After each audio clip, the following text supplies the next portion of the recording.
Let's start with creating blueprint actor. Right click on the mouse and select blueprint class. Now choose actor. Name it whatever you want. I am naming it BP actor. Drag it inside the scene. Double click to open it and go to event graph. Here you can see 3 default nodes, event nodes. For this tutorial we don't need event actor overlap, so I am deleting this. So this is the event begin play.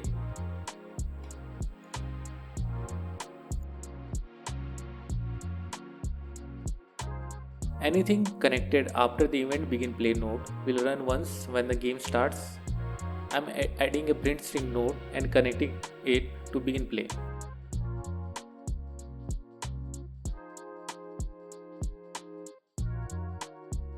To start the game, you need to click on the play button, and you can see the text is printed only once. So what's the purpose of this node? Whenever you need something to happen only once at the start of the game, you should connect that function or event to begin play. For example, you made a function that set the initial position of this actor to world origin, then you need to connect that function after this node.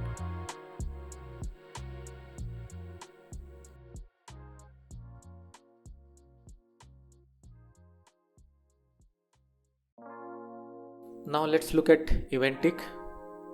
Now I'm connecting this print node to event tick and changing the text.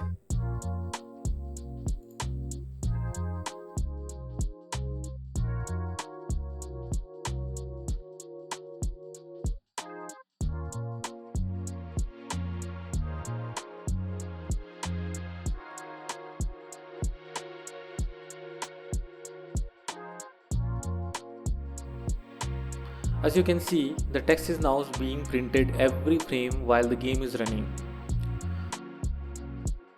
So whatever function or events you want to update each frame of the game, you need to add them here. However, updating things every frame can cause major performance issues if not used carefully. Because of that, you should avoid using event tick whenever possible and look for more efficient alternatives. That's all for this video. I will explain event tick and event begin play in more detail in upcoming videos. If you found this tutorial helpful, consider subscribing to the channel and leaving a like. Thanks for watching.